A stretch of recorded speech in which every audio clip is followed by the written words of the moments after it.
So without any further ado, going to share my screen and we can delve into this very loaded yet, as mentioned, vital topic. Let's go. Okay. There we are. All right.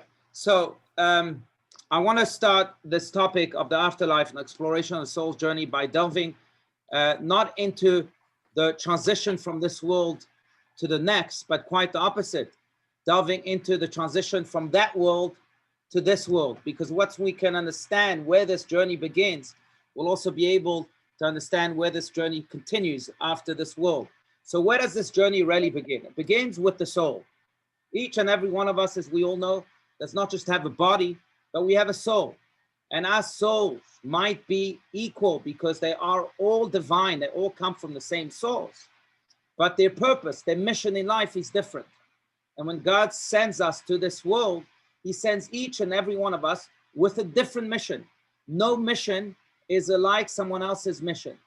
Everyone is therefore unique because our mission in this world is unique. Some of us are sent in order to better the world through bettering people. Some of us are sent through, to better the world through bettering ideas, maybe. Everyone, again, has different missions. Some of us are sent to make big splashes and influence thousands upon thousands of people. Some of us are sent to this world to make one favor for one person. That's it. Everyone has different missions. But let's read the words of Rabbi Yeshayahu Levi Horowitz, who was the chief rabbi of Prague some 500 years ago, who speaks about this very mission of the soul. And we'll also be able to understand better its journey, not just in this world, but from this world to the next. Does anyone want to read here the first reference? Anyone? I'll read. Please, Mindy, go for it. The soul was placed into man and was sent to this world, the world of physical action, to work it and to guard it, referring to the study of Torah and fulfillment of mitzvot. In this world, the soul is like a stranger in a strange land, because it is a resident of the supernal world. This can be compared to a king who sends an envoy from his trusted personal staff to a foreign land and commands him to engage in a particular task. The king urges him, be very cautious and rigorous with the work of your mission.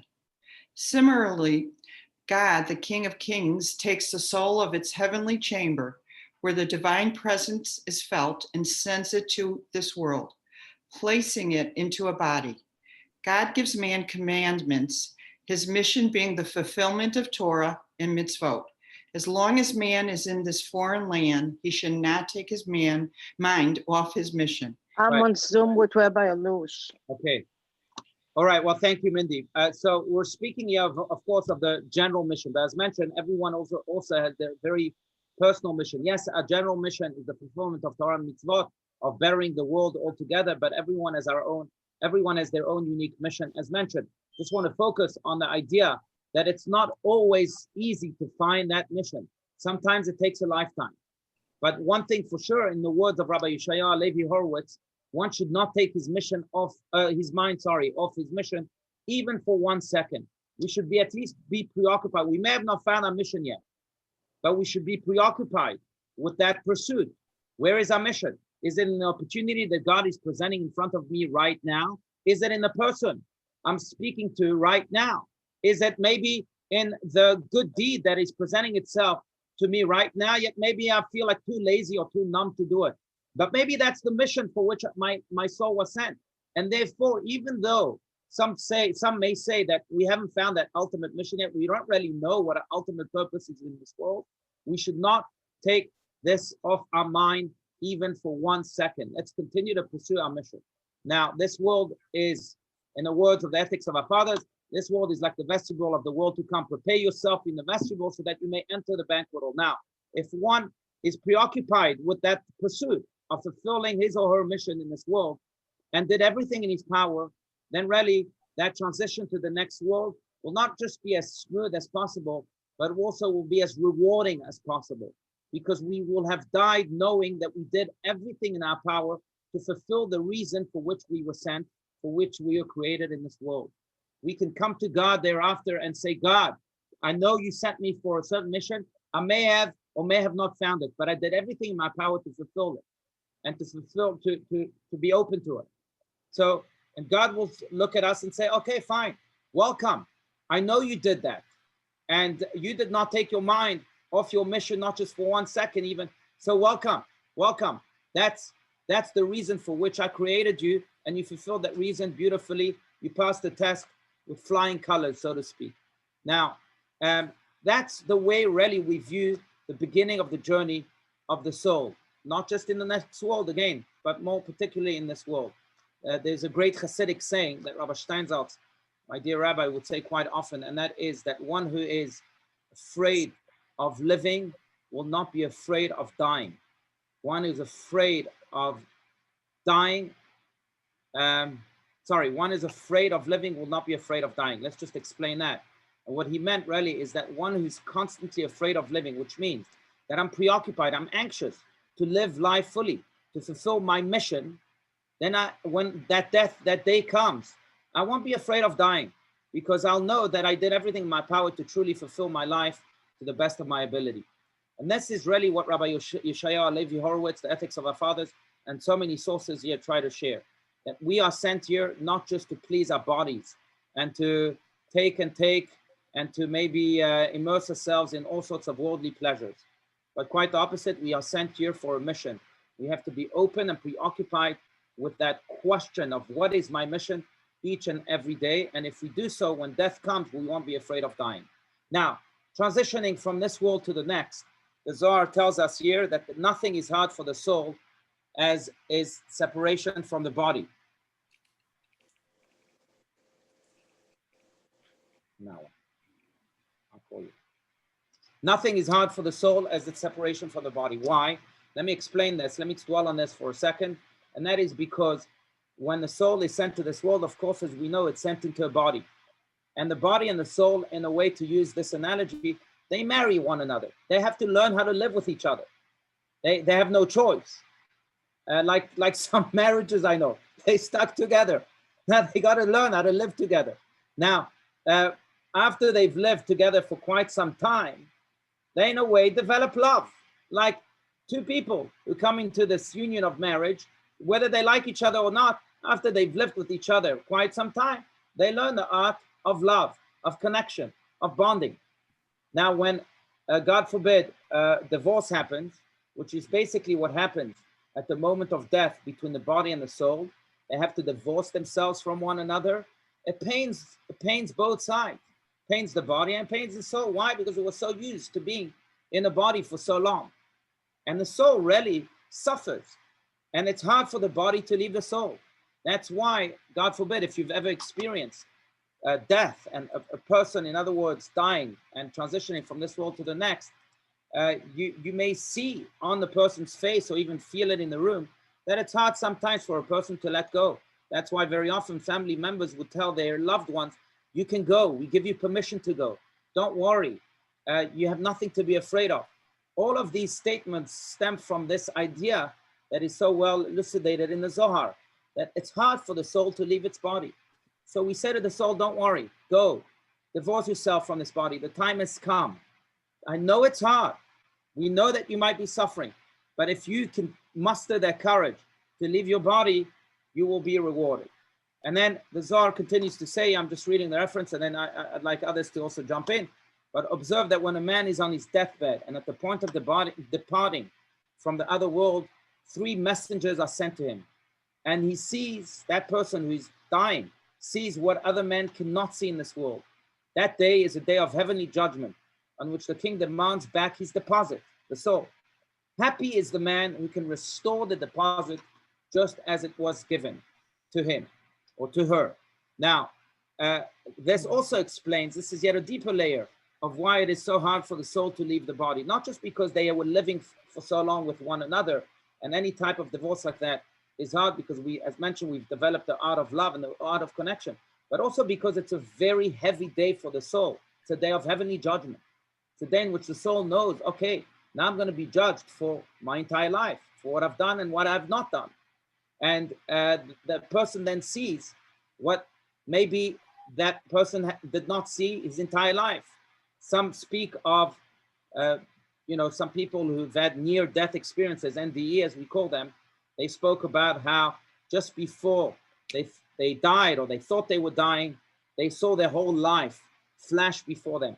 That's, by the way, also a Jewish belief, that we believe that before a person dies, and the Zohar also speaks about this, he sees his entire life flash before him, from the moment he was a baby until that very moment in which he is dying. Why is that? Because again, it's a day of heavenly judgment. God judges you not just as you are when you die, but God judges you as you lived your entire life, judges everything. And therefore also, it's a hard day for the soul, not just because it's separating from the body, because again, it's a day of heavenly judgment. So that's just to put things in context. Now what happens? After a person dies, what happens thereafter? Where does the soul go to? What does it experience? Does it still live with us? Can it still communicate with us? So all these questions we are about to explore right now, but methodically, I want to begin from the very beginning, from this moment of transition. Now, as you know, after a person dies, the family, according to Judaism, has to sit Shiva for 7 days. They have to mourn for 7 days. Why 7 days? So yes, Kabbalistically, it is explained that the number 7 is a number of completion, like the 7 days of the week. So in order to complete our mourning, we sit for 7 days. But there's a deeper reason to it. There's a more mystical reason. That's because really, it takes 7 days for the soul to completely leave this world. For 7 days, it's fluctuating between this world and the next, as we're about to see. In fact, those 7 days are divided into 3. There's the funeral itself, then there's the first 3 days of Shiva, and then there's the last 3 days of Shiva. Again, that soul is fluctuating, doesn't know exactly where it is yet. And that's why they have to sit for 7 days attending to that soul as it's trying to figure out its next step. Let's speak about this moment of transition here from, by quoting Rabbi Steinsaltz himself in his book, The Soul Book. Does anyone want to read? Unless, of course, by the way, if there's any questions, comments, disagreements, please feel free to speak your minds, as always. Rabbi Allouche, I have something, I don't know, it's kind of very, very controversial and I don't agree with it, but a friend of mine, her father-in-law just passed away and he was a Holocaust survivor. And I did the Zoom funeral and the whole thing, and he wanted to be cremated. And I know I have a very difficult time with it, but the reason he wanted to be cremated is because his entire family was burned in the Holocaust and he wanted to be with them. And then I was talking to somebody else actually from CBT, I don't want to mention names, but she had the same experience when she talked to somebody. And that person said, I'm a Holocaust survivor, I want to be with my family. If they were burned, I'm going to be burned. So my question is, what happens to the soul? I mean, I know it's against Judaism, but right, it's a good question. Talk about that. Yeah, absolutely. Yeah, I can relate to it because I want to speak of the transition of the soul journey, not so much the body. We can speak about the journey of the body too, but just to relate to cremation, because it's a very important topic, as you mentioned. First and foremost, let me make it very clear that in my eyes, Holocaust survivors are holy people, and they can never be judged not based on what they do, not based on what they think. They've gone through so much, and they gave of themselves so much that they're holy. They're in a different category, and whatever they decide, they decide. No one is allowed to judge them. No one should dare judge them. I know Holocaust survivors that have renounced Judaism.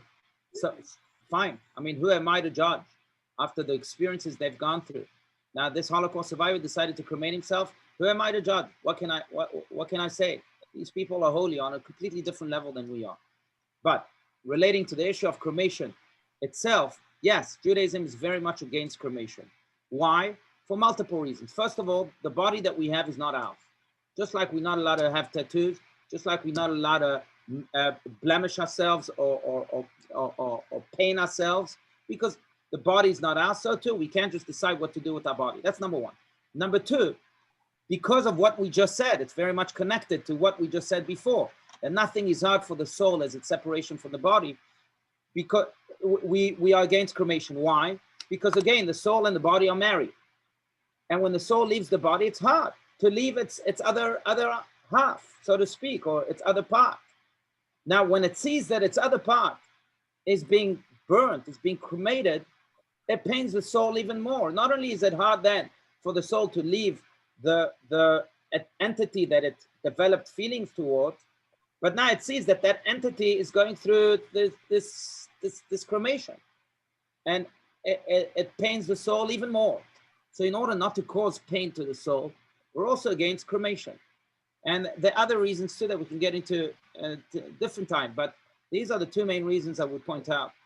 And therefore we're against cremation. Now, talk about it more, Chana, if you want. And if you know anyone that is thinking of cremating the body after they die and so on, I'm happy to speak with them, because first, it's a subject I'm passionate about. And secondly, I think that once they understand Judaism's perspective, they'll change their mind. Okay, let's continue on. Sure, let's continue on here with this moment of transition. And again, as mentioned, the period of Shiva, of those 7 days of mourning, and what happens to the soul then. Does anyone want to read? Soul book, Rabbi Dean Steinsaltz. Anyone? Anyone? I can't see. Sorry, Joyce. I'll read, Rabbi. Go for it. Go. Okay. We know that after the soul departs from the body becomes a lifeless collection of material that is subsequently influenced by various natural forces, as the Bible explains. For you are dust, and to dust shall you return, in Genesis 3:19. The soul, by contrast, cannot die, since the process of change and decomposition that exists in the spiritual world does not exist in the spiritual realm. Right. So it's an important idea, and that is that the soul is abstract. The soul is intangible. Things that are tangible, like the body, eventually, when they are left alone, they start decomposing. We come from dust, so we return to dust. God created Adam from dust. As Genesis says, so we'll return to dust. Eventually, we'll decompose and return to the very fundamental stage that we came from, or fundamental level that we came from. But the soul is not tangible. The soul is abstract. The soul is spiritual. And therefore, it does not decompose. It acts like any other spiritual matter. It remains there forever. In fact, the soul itself is not only spiritual, but also, because it's so spiritual, it can also expand itself. And what I mean by that is that when the soul deals with spirituality, it expands itself. Think of love. When I love someone else, the love that I have within expands. Now, is love tangible? No, love is not tangible. But love is just as abstract as the soul is, but it exists. We know it exists. It's within us. And the more I exercise that love, the more it expands within. Same with the soul. The more I exercise the soul and I engage in soulful things, the more my soul expands. So not only does it not decompose, but it can also expand itself, like love, like any other intangible things. So that's the idea of the soul. Now, the soul, therefore, not only does it not decompose, but then it continues on to another world.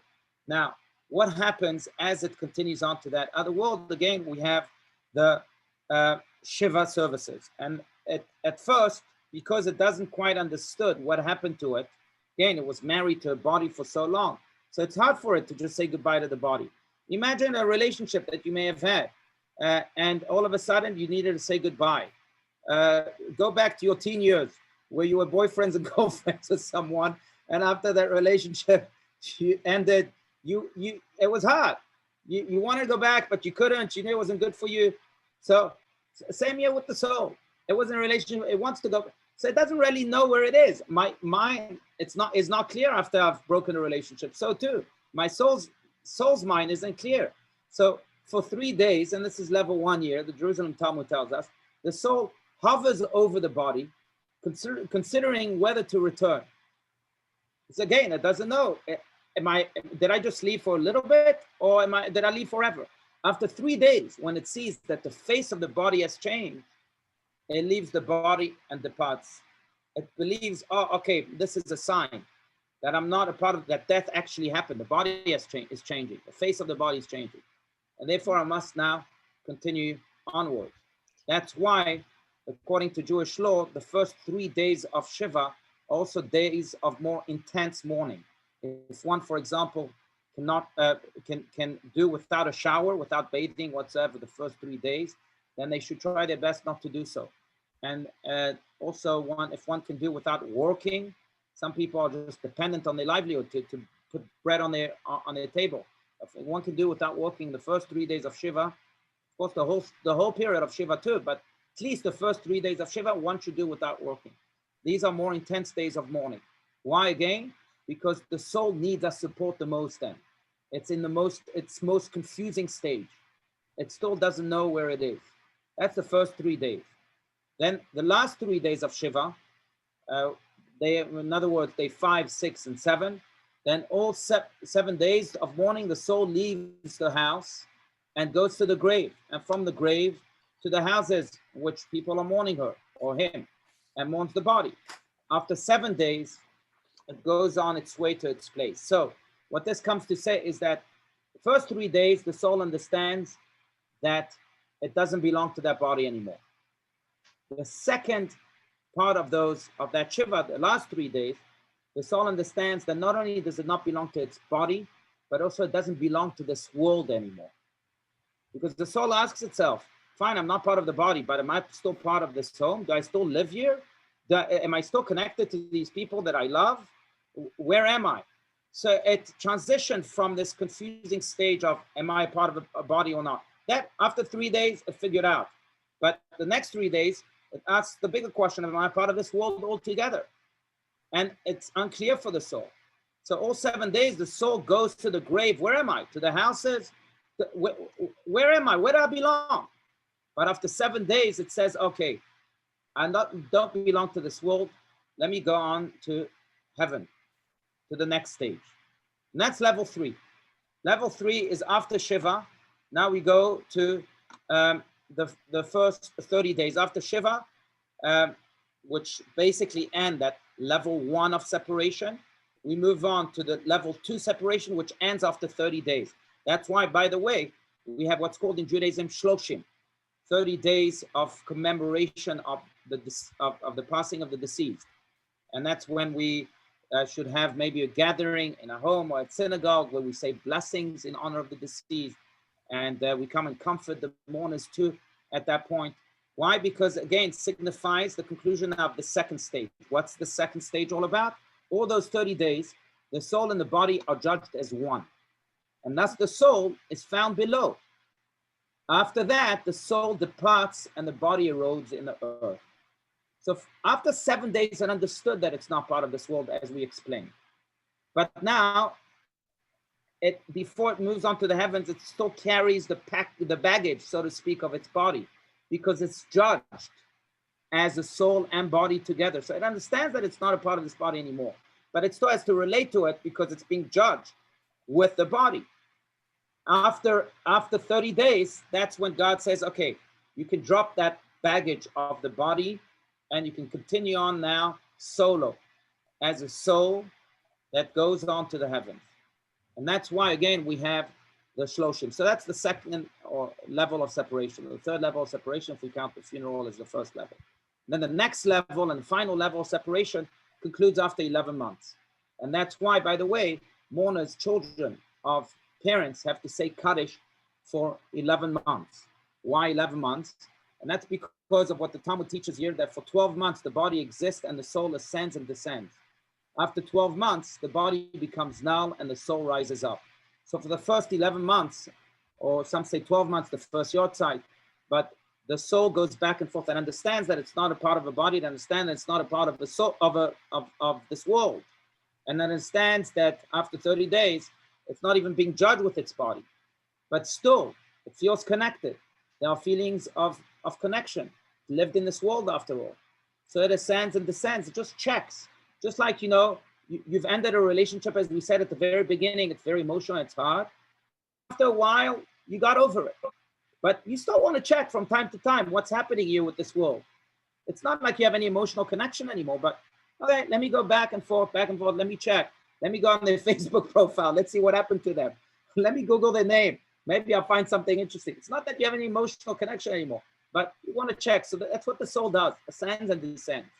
And after 12 months, the body becomes null and then the soul rises up. The soul is not even interested anymore in this world. Those are the levels of separation in general. Now, We spoke about the structure of the journey, but we didn't speak about the content of the journey yet. What happens to the soul itself as it's fluctuating from this world to the next, from its body to the outside of its body? That's the question.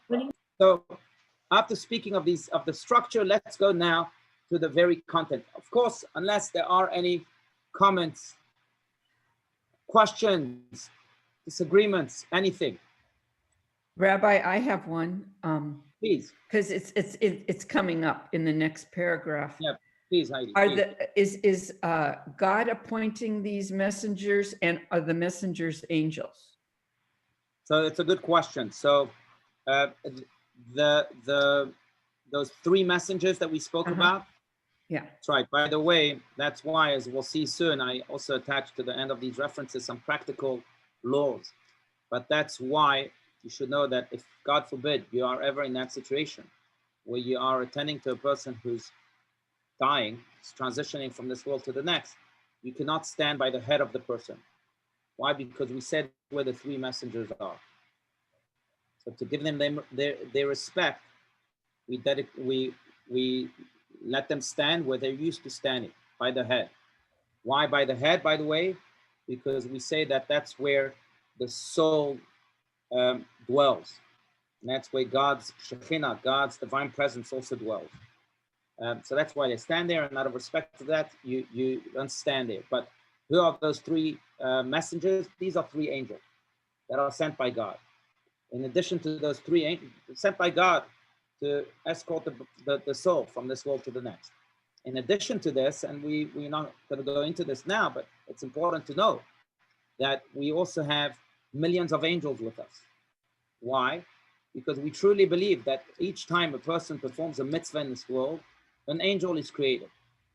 And that angel escorts the person not just in this world, but in the world to come.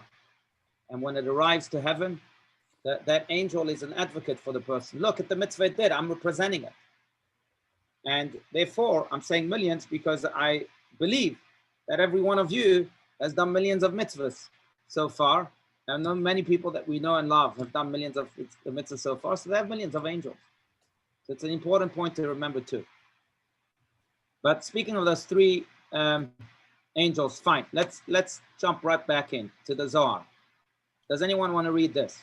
Then, so let's speak now about the content of the journey. We spoke about the structure, the levels of separation.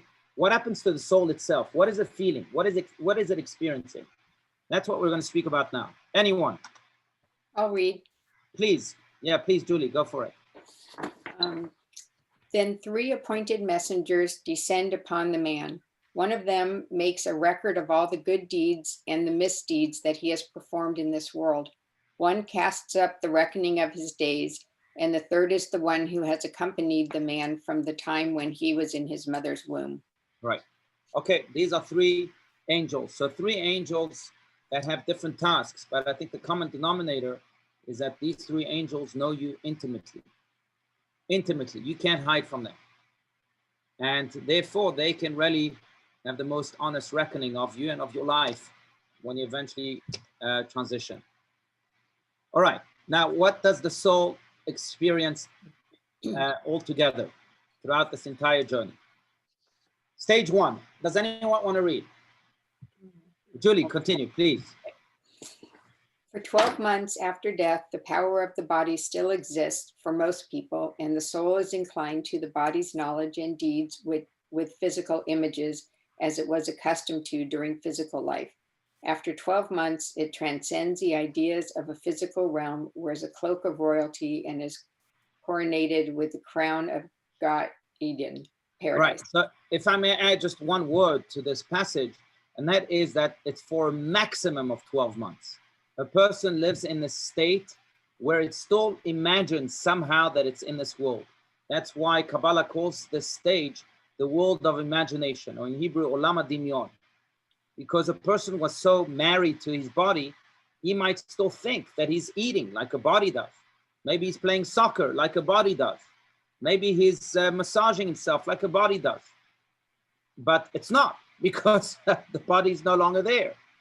But it lives in the state of imagination that it is. That's why the more materialistic a person is, the harder it will be to transition from the stage. The longer that person will also remain in that stage. The maximum time one can remain in that stage is 12 months. But the righteous who are completely spiritual, who don't really care about materialism, they don't have to be in that stage for 12 months. They're not in that world of imagination, maybe not even more than a minute, because they were never married to that body, to that materialistic side of the body. For them, their entire life was spiritual. So they've never imagined themselves really eating. When they ate, my rabbi, I remember eating with him, all sorts of places. He had lunch meetings and dinner meetings in New York and Chicago, and I would go and visit him. And so often the waiter would come to the table and say, Rabbi Steinsaltz, what would you like to eat? Here's our menu: fish today, chicken, meat. The Rabbi Steinsaltz would almost always respond, do you think it really matters to me? After an hour anyway, I've forgotten what I've eaten. So just give me whatever you think. So, but those are the righteous. They're not connected to this world. They're to the materialism in this world. So therefore, they don't have to imagine that their body's eating. They don't even care about their body eating when they lived here. So the less a person is materialistic, the less they'll have to be in that world of imagination. The more a person is materialistic, the more they have to be there, because the harder it will be for them to really divorce themselves from this world of materialism that maybe took over them a little bit in this world. So that's stage one, this world of imagination. By the way, to use maybe a medical analogy, there is such a thing, and I'm sure as many of you know, in medicine called phantom pains. And that is when a person has his leg or his arm amputated, that arm can still itch, but it's not there. But it itches, but it's not there. And the answer is because we were so used, that person was so used to having an arm, that it still feels like it has an arm, and therefore it itches, even though the arm isn't there. Same year, person was so used to being in this physical world that it feels like, oh, okay, I'm in a world, it itches, but it's not there. So that's the world of imagination. Stage 2. Does anyone want to read? I'll read. Please. Please, I. Okay, stage 2. Yes. The souls of people before ascending into paradise are immersed in that river of fire where they are purged without being consumed. The soul originated in fire, coming from beneath the throne of glory, which is of fire. Thus, fire alone has the virus of consuming every pollution of the soul and making the soul emerge pure and white. Right. So, the river of fire, this is what we call Gehinnom. The river of fire, which means hell. Now, is this real fire? No. We just spoke about how the soul is abstract. The soul is intangible. And therefore, this fire is also abstract and intangible. What is hell according to Judaism? So to go a little bit deeper into what the Zohar is saying here, hell is the stage in which we are shown the entire movie of our lives. Right. Now, because the world to come is above time, above space, above anything tangible again. So that movie of our lives go very quickly. It's like, you know, those little booklets where you can flip the pages and see the whole story go by very quickly.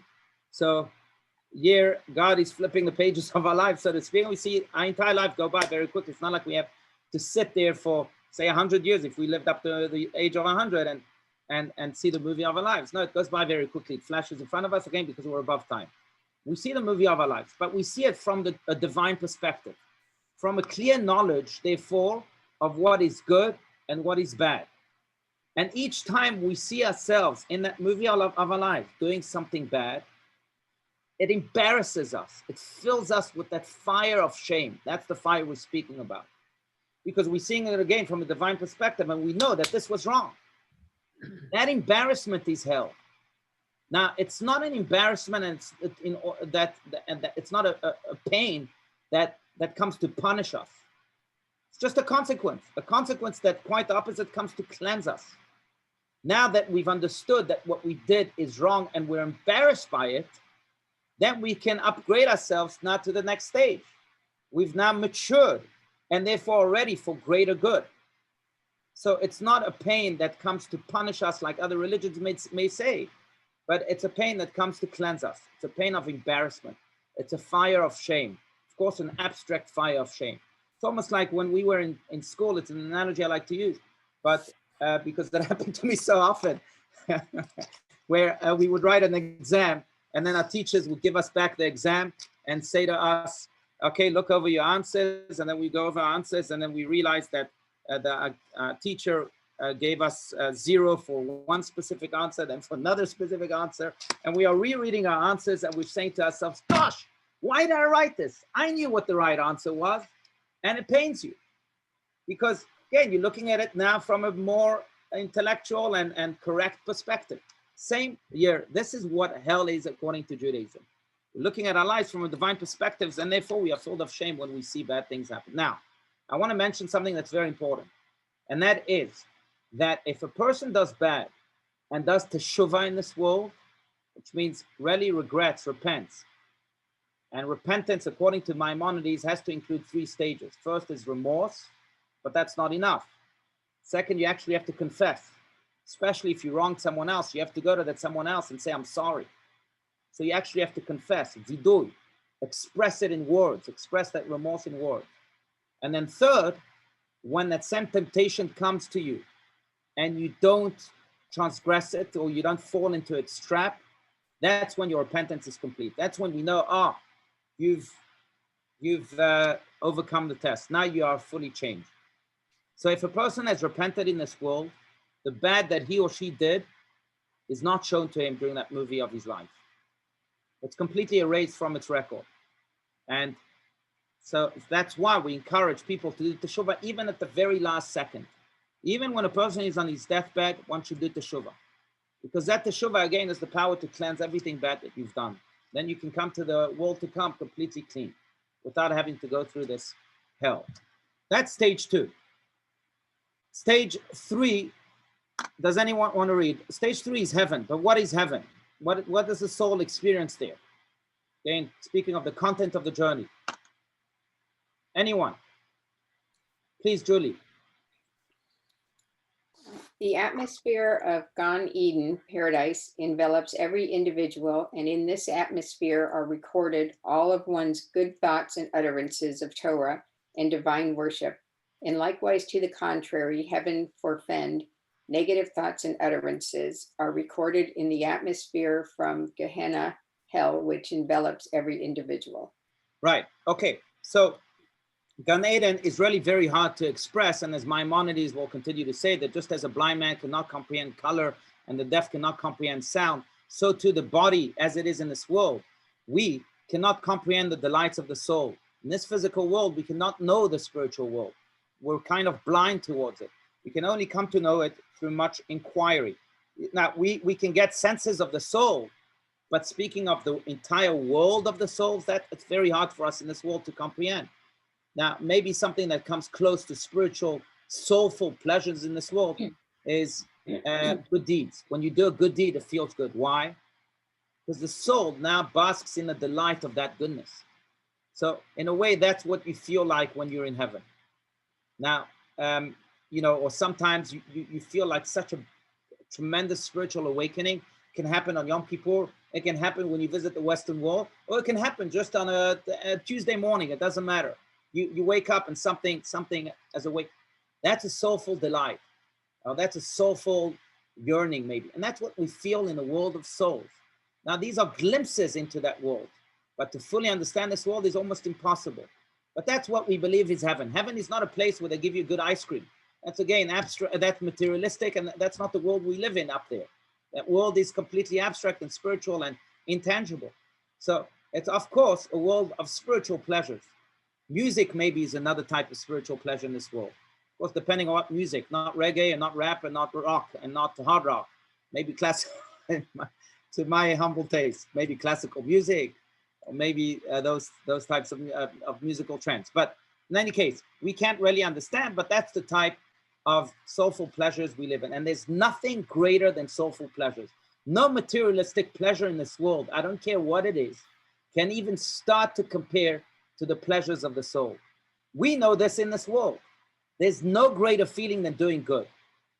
That's maybe the best feeling one can have. No greater feeling than again, I don't know, connecting our soul than love, right? That's, again, another soulful pleasure. Connecting our soul with someone else, bonding to them. Now, nothing, no materialistic pleasure can compare to that. Now, in the world to come, those feelings and those pleasures, of course, amplified and multiplied. Why? Because that's the world we live in. And therefore, heaven is really the world of the greatest pleasures that exist in God's universe, in God's realm. Okay, let's go now to yet another. So we spoke now of the structure of the journey of the soul, those stages of separation. We spoke about the experiences of the soul in the world of imagination, in its reckoning as it sees its movie of its life in hell potentially, and then in heaven. And let's speak now about the next big stage. If a person comes to heaven and God says, I'm sorry, what we spoke about at the beginning of this class, you did not fulfill your mission. You weren't preoccupied with it. You couldn't care less. You thought you were living in this world just for your ego, just to benefit your selfish self. Then God says, oh, I'm sorry. I'm going to have to resend you to this world. Why? Because you didn't fulfill your mission. You were sent for a mission. You didn't fulfill it. So I'm going to send you back to this world. And that's the idea, of course, of reincarnation. And in Judaism, we believe fully in this idea. The Arizal, Rabbi Yitzchak Luria, has an entire book. That's a quote from this book called Shar Agilgulim, which means the gates of reincarnation. And that's because there's a lot to say about this subject. But this is just a little glimpse into this book. Rabbi Yitzchak Luria speaking about reincarnation. Does anyone want to read? Anyone? Please, Julie, continue. Thank you. Wait, you're on mute. You're on mute, Julie. Okay, start with the sparks of the souls. Yeah. Okay. The sparks of the souls that are not rectified return to be reincarnated and to become rectified. But those sparks that have already been rectified rise up to the spiritual level that befits them. Right. Now, this is an idea in which God says, well, maybe there are sparks of the soul, right? Our soul has many sparks. Our soul, say, is like a big puzzle with many pieces. Some of the pieces of that soul are action-based. Some are thought-based. Some are emotion-based. Now, it could be a scenario in which we die and we come to the next world and God says, well, those pieces of the puzzle that were action-based actually did their job. But those that were emotion-based or people-based, your relationships really were terrible in this world. So those sparks need to come back. The action-based sparks I'll keep here in heaven. They deserve to go on. But those sparks that did not fulfill their mission, they'll have to come back. So it could very well be that just a part of our soul comes back to be reincarnated, that part that did not fulfill its mission. Now, again, it's a big prevalent idea in Judaism, especially in Kabbalah.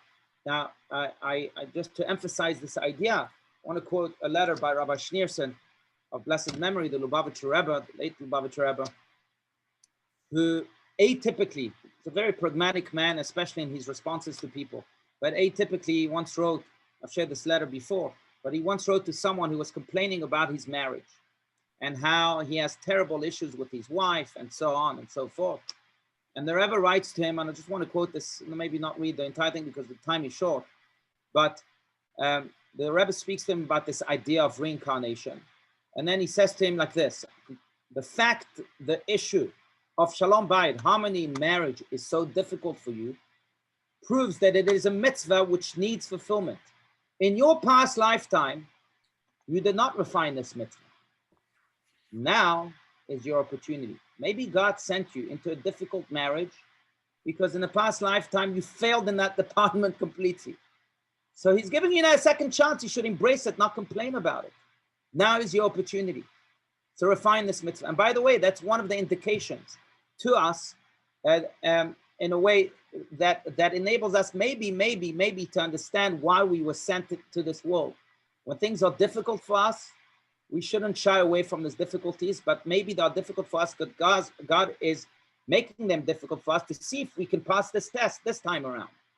If anger is difficult for me, maybe it's because I was a very angry person in a previous lifetime and I failed in that department miserably. So God is giving me a second chance and he wants to see. He's not going to give you an easy test. You have to prove yourself. So he's making anger difficult for you again. Let's see if you can overcome that. And maybe that's why you were sent to this world. So it's an indication of sometimes of why we were reincarnated in this lifetime. Those weaknesses are those indications. All right, friends. So that speaks now. After speaking about all of this entire journey, really, of the soul from the moment of birth to the moment it transitions from this world to the next, to the world to come, and what it experiences there, to the mission that it might be resent to through reincarnation. I want to finish off with some very practical laws. Maybe you can go over them very quickly. And I think it's laws that everybody should know, because, of course, death is almost inevitable in this world. Everyone will at some day, sometime experience it. And we have to know what to do at that moment so that we can best come to the next world best prepared.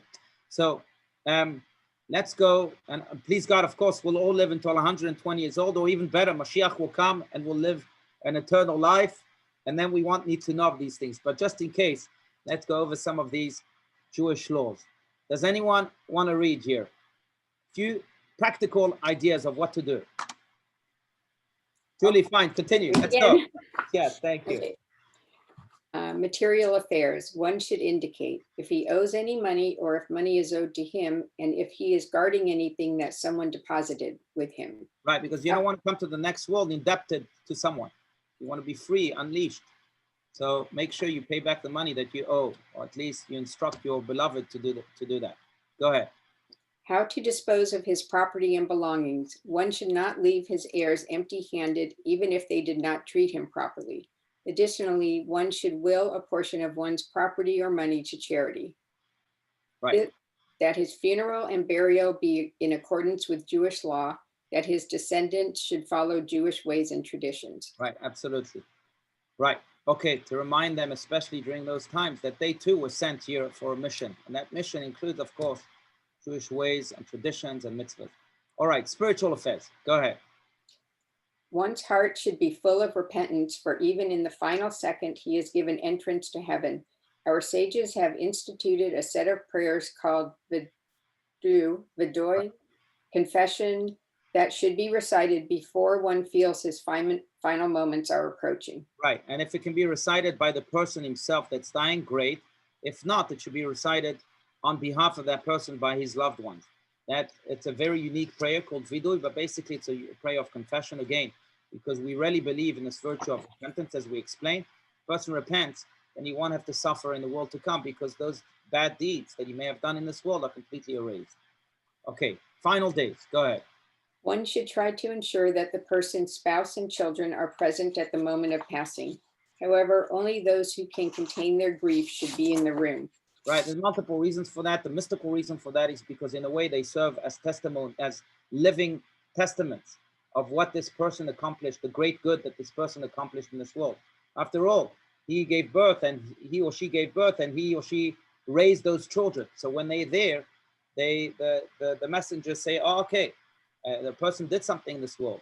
They created these beautiful children. Okay, go ahead. If possible, there should be a minyan, quorum of 10 Jewish males over age 13 at the bedside to recite psalms. If the presence of a minyan will frighten the person, for it may indicate to him that death is imminent, the people should stand off to the side. Okay, go ahead. Those in the room should be careful not to wail or cry loudly. This causes the person who is leaving the world great pain and discomfort and prolongs his ordeal. It is customary not to stand at the foot or at the head of the bed during the person's passing. Right. And by the way, this is consistent with this idea that we, regardless of what the doctors say, and I experienced that Saturday night with Billy, whether the body can hear us or not, the soul can hear us. And we wholeheartedly believe in that. And therefore, we have to be very careful with what we say and with the way we behave. And if we show pain, it pains, of course, our loved one also. And then they want to leave this world. So we have to be very careful and keep that in mind. Go ahead. Before the person enters the throes of death, one should make sure that the person's limbs are not extended or hanging off the bed. If they are, they should be moved back. One may converse with the person if he expresses the desire. It is preferable to discuss holy thoughts so that the soul departs while involved in holy matters. Once the person has entered the actual throes of death, it is forbidden to move or touch him, as this may hasten his death.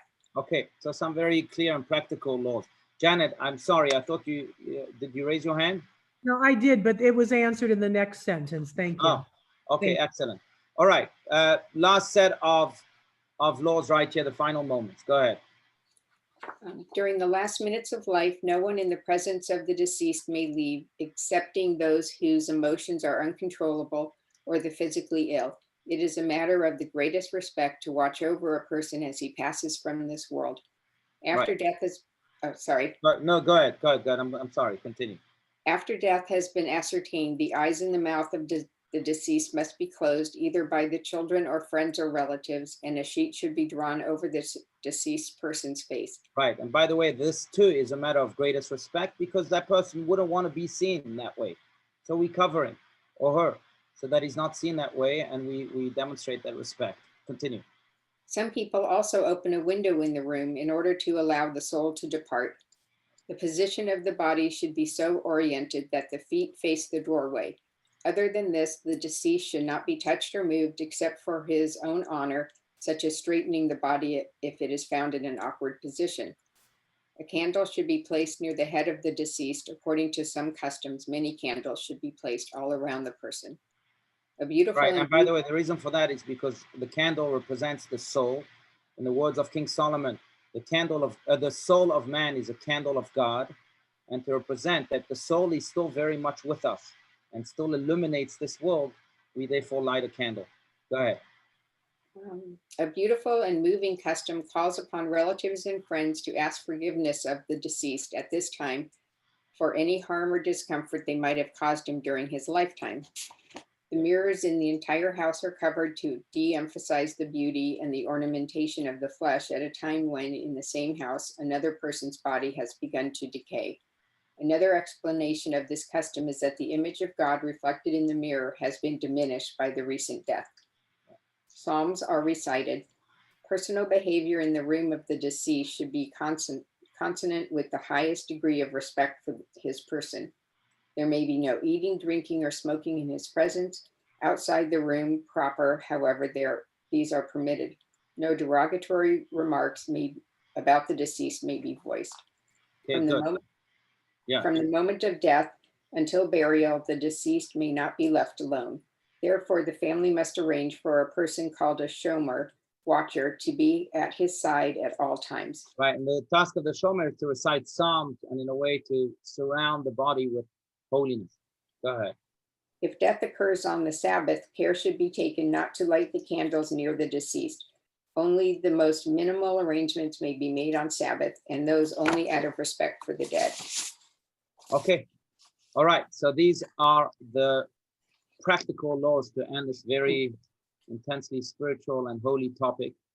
But I want to conclude, of course, with the blessing that we should not know any of these practical laws. They should all remain here, but shouldn't be translated into action, because all we'll know is life. All we will be surrounded by is life, and we'll be celebrating only joys and again life instead of death and dying.